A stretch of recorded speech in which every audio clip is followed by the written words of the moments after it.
오늘 함께 나눌 본문 말씀은 시편 64편입니다. 시편 64편 말씀입니다.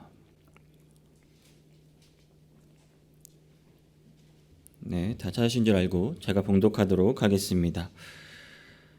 하나님이여, 내가 근심하는 소리를 들으시고 원수의 두려움에서 나의 생명을 보존하소서. 주는 악을 꾀하는 자들의 음모에서 나를 숨겨주시고 악을 행하는 자들의 소동에서 나를 감추어 주소서. 그들이 칼같이 자기 혀를 연마하여 화살같이 독한 말로 겨누고 숨은 곳에서 온전한 자를 쏘며 갑자기 쏘고 두려워하지 아니하는도다. 그들은 악한 목적으로 서로 격려하며 나 몰래 올무놓기를 함께 의논하고 하는 말이 누가 우리를 보리요 하며 그들은 죄악을 꾸미며 이르기를 우리가 묘책을 찾았다 하나니 각 사람의 속뜻과 마음이 깊도다. 그러나 하나님이 그들을 쏘시리니 그들이 갑자기 화살에 상하리로다. 이러므로 그들이 엎드려지니 그들의 혀가 그들을 해함이라. 그들을 보는 자가 다 머리를 흔들리로다. 모든 사람이 두려워하여 하나님의 일을 선포하며 그의 행하심을 깊이 생각하리로다.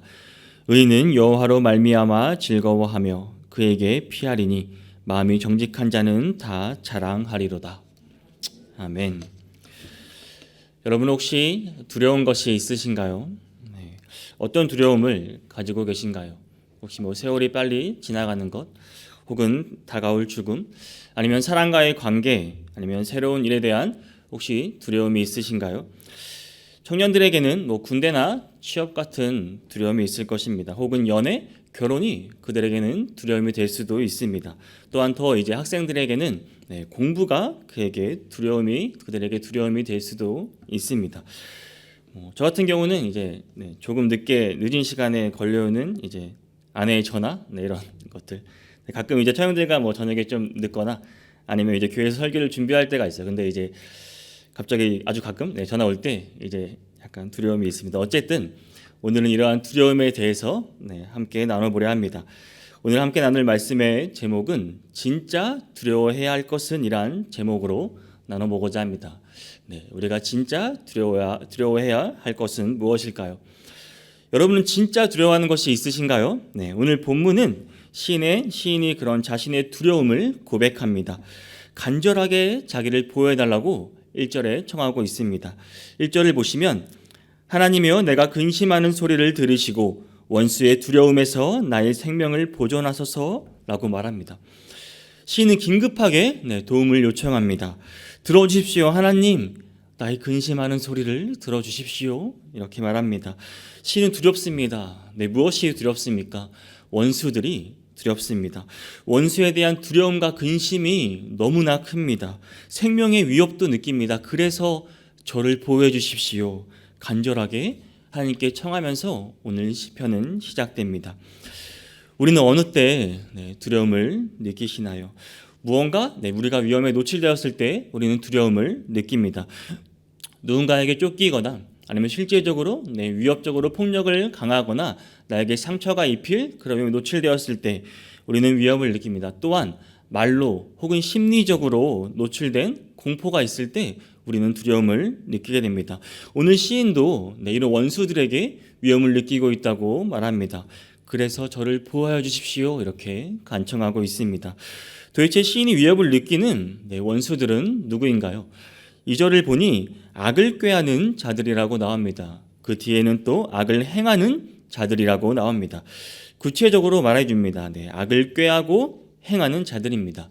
먼저 악을 꾀하는 자들의 음모가 시인을 두렵게 한다고 말하고 있습니다. 그래서 그것으로부터 자신을 숨겨달라고 말합니다.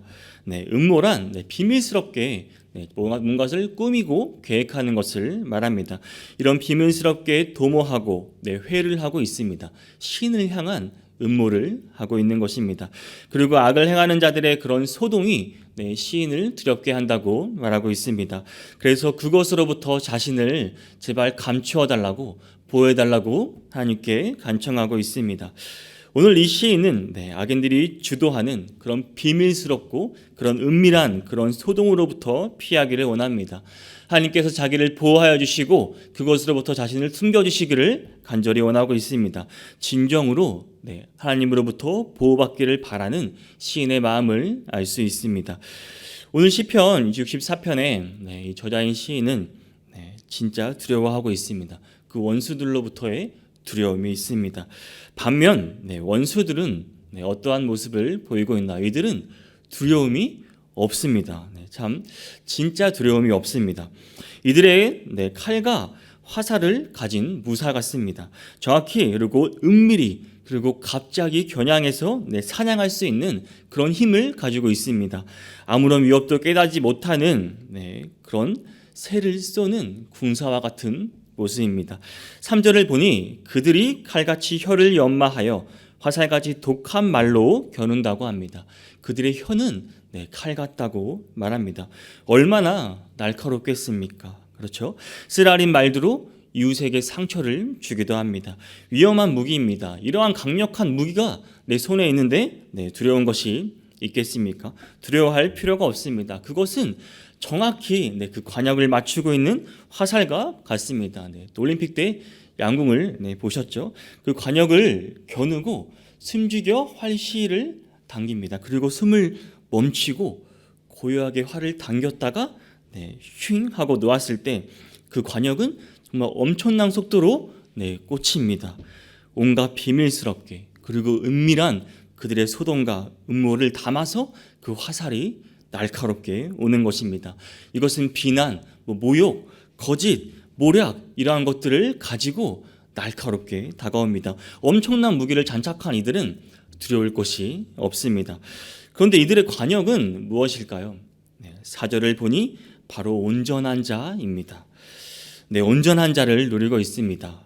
그것도 작전을 세우고 숨어서 마치 스나이퍼, 마치 저격수가 멀리서 지켜보고 조준을 하고 숨죽여서 바라보고 있습니다. 아주 정확히 실패 없이 계획을 짜고 노리고 있다는 말입니다. 정말 치밀합니다. 마치 사냥꾼이 그 짐승을 잡기 위해서 정말 조용하고 치밀한 계획을 세우는 것과 같습니다. 아주 교묘합니다. 온전한 자들이 위험을 피하지 못하도록 갑자기 쏜다고 말하고 있습니다. 온전할 자는 자신을 방어할 기회조차 없습니다. 또한 이들의 계획은 매우 철저하고 단호합니다. 5절을 보니 이들은 악한 일로 서로 격려합니다. 그 안에서 그들은 더욱 돈독해지고 더욱 강력한 힘을 가지게 됩니다. 요즘 유튜브를 보면은 몰래카메라 콘텐츠가 상당히 많이 나옵니다. 특히 이제 개그맨들 사이에서 이러한 콘텐츠를 많이 하는데 이들은 단 한 사람을 속이기 위해서 정말 치밀한 계획을 세웁니다.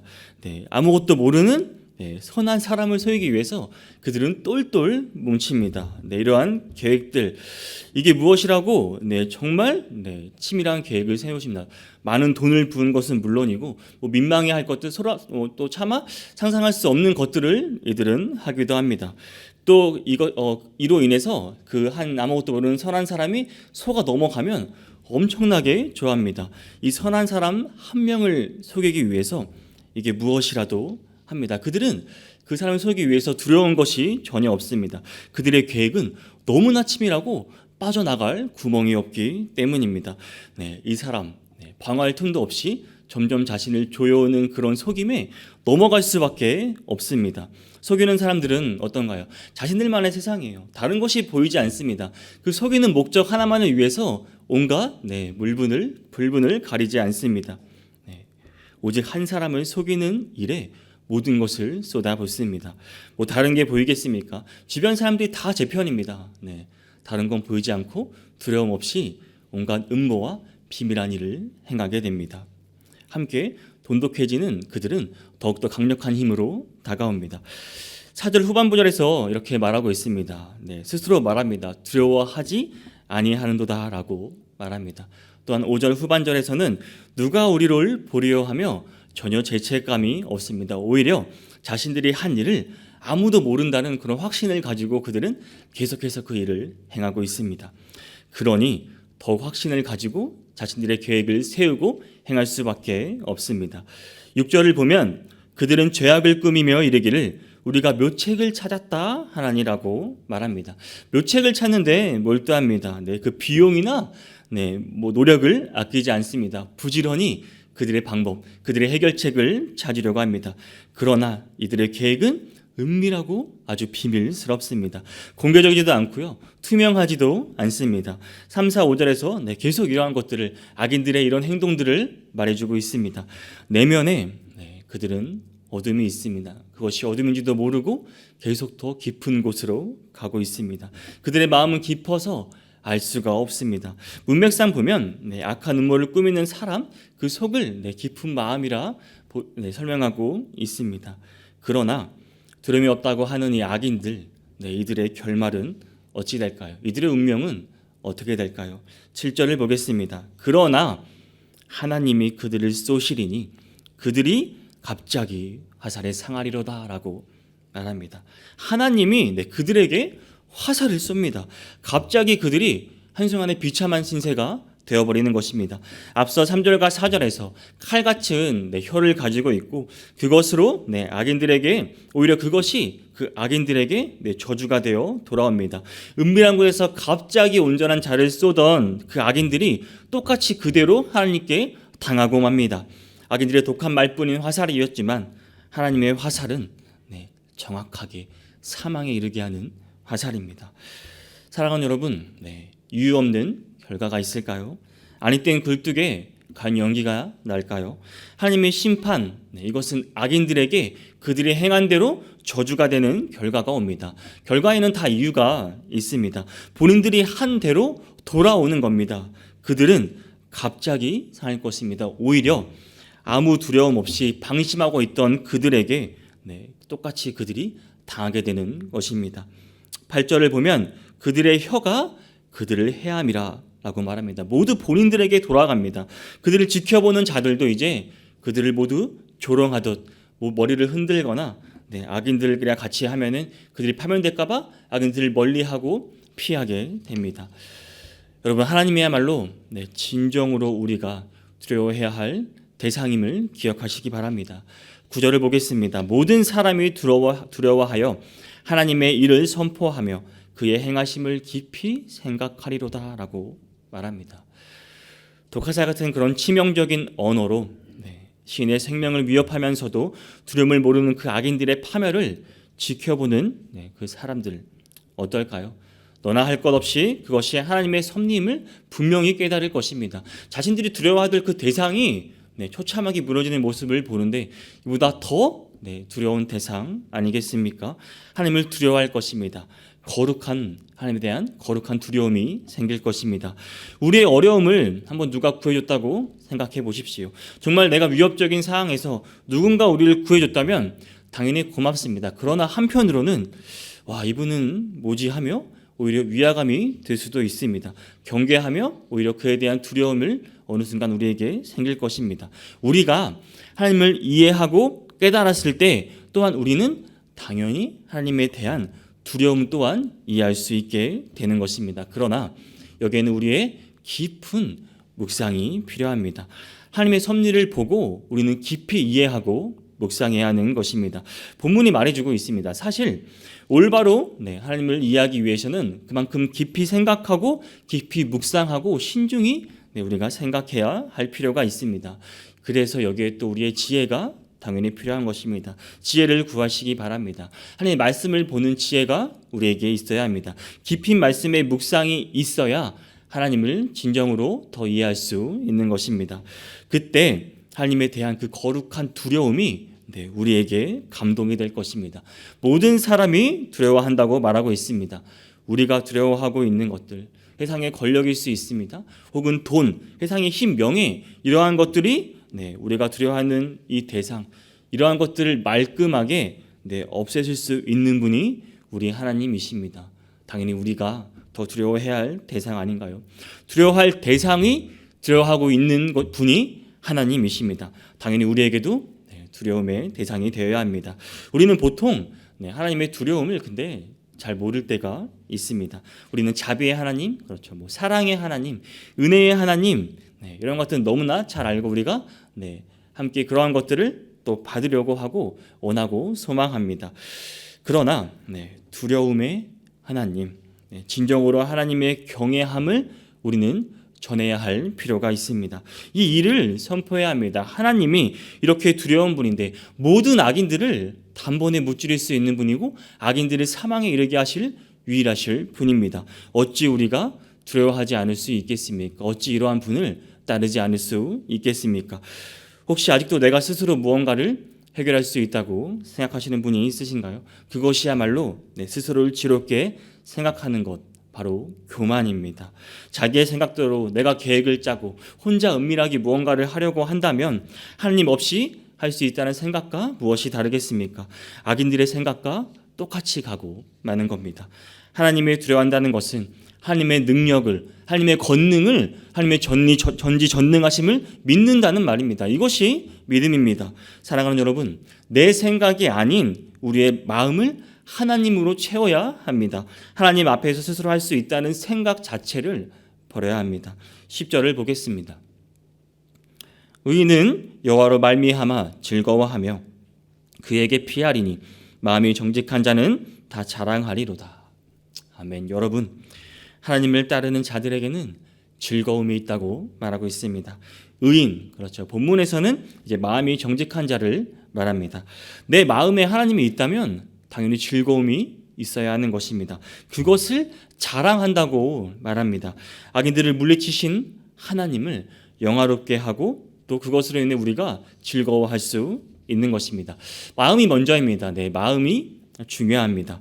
마음을 중시하고 우리는 그 마음을 결정해야 합니다. 내가 무엇을 두려워하는가? 시인은 처음에는 이제 하나님을 부르며 내가 근심하는 목소리를 들어주시기를 간청했습니다. 마음에 두려움이 있었거든요. 이제 모든 상황이 역전됐습니다. 하나님은 이 시인의 목소리를 들어주셨습니다. 시인의 생명을 위협하는 온갖 독하고 쓰라린 말들의 그런 충격에서 벗어나게 하셨습니다. 자신의 두려움의 대상이었던 그 악인들을 물리쳐 주셨던 그 하나님을 영화롭게 하며 자랑할 수 있게 되었습니다. 악인들에 대한 두려움은 없어지고 하나님에 대한 즐거움과 기쁨이 이 시인에게 들어온 것입니다. 진정으로 더 하나님을 두려워할 수 있었기 때문입니다. 사랑하는 여러분, 오늘 본문에서 시인은 두려워했습니다. 악인들을 두려워했어요. 너무나 강력했습니다. 세상의 힘, 권력, 돈 너무나 강력합니다. 그것들은 너무나 치밀하고요. 우리도 모르는 순간에 우리 삶을 조금씩 조여오고 다가옵니다. 우리를 주도하려고 하고 우리를 움직이려고 합니다. 우리가 방심만 하면 이러한 것들은 숨어 있다가 휙, 그냥 휙 들어와 버립니다. 우리에게 화살이 되어서 너무나 치명적으로 우리를 위협합니다. 두렵죠. 두려우신가요? 그러나 여러분, 이 모든 것을 알고 계시는 분이 하나님이심을 기억하시기 바랍니다. 하나님을 향한 믿음을 가지시기 바랍니다. 어떤 방법으로든 우리를 숨겨주시고 반드시 보호하여 주실 것을 믿으시기 바랍니다. 하나님의 보호만큼, 하나님의 날개만큼 안전한 곳은 없습니다. 두려움이 없다 하던 그 악인들의 결말이 어떻습니까? 그들의 칼같이 날카롭던 혀, 화살같이 독했습니다. 은밀하고 치밀했습니다. 함께할 동료도 있고요. 그들은 더욱더 돈독해지고 강력해졌습니다. 단단해졌습니다. 완벽히 아무도 모를 거란 계획에 심취하여 그들은 일을 행했습니다. 와, 그들은 이건 정말 기가 막힌 묘책이라고 생각했습니다. 정말 두려운 것이 없었습니다. 하지만 이 모든 것들은 그들만의 교만한 생각일 뿐이었습니다. 두려워해야 할 것은 두려워하지 않는 것, 그런 용기가 아닙니다. 만용입니다. 이것은 두려워할 것을 두려워하지 않는 것, 그들의 교만이고 그들의 죄악입니다. 하나님께서는 이 악인들을 갑자기 공격하실 것이고 은밀하게 공격하실 것입니다. 순식간에 상황을 역전시켜 주실 것입니다. 그들을 엎드려지게 하시고요. 그들을 영원한 사망에서 우리의 두려움의 대상을 모두 없애주실 그런 분이 하나님이심을 기억하시기 바랍니다. 아주 치명적입니다. 이것을 본 모든 사람들은 하나님의 섭리를 모를 수가 없습니다. 하나님을 두려워하지 않을 수가 없단 말입니다. 모든 사람이 그것을 보고 하나님을 두려워할 것입니다. 진정으로 우리가 두려워해야 할 대상은 바로 하나님이십니다. 하나님을 깊이 묵상하셔야 합니다. 하나님을 진정으로 이해하시려면 이 하나님의 두려움을 아셔야 합니다. 사랑하는 여러분, 오늘 하루 살아가실 때 우리가 두려워하고 있는 세상의 힘, 세상의 권력, 돈, 이러한 명예, 이것들을 두렵게 하시는 하나님이 여러분의 삶 속에 드러나시기를 원합니다. 이것이 우리가 하나님을 진정으로 이해하는 것입니다. 진정으로 하나님을 두려움을 아는 것, 하나님의 권능을 알고 하나님의 전능하신 그 믿음을 우리가 보이는 길입니다. 이로 인해 오늘 하루는 하나님으로 인해 우리 마음에 즐거움이 있고 하나님께서 영광 받으실 하루가 될 수 있기를 주님의 이름으로 축복합니다.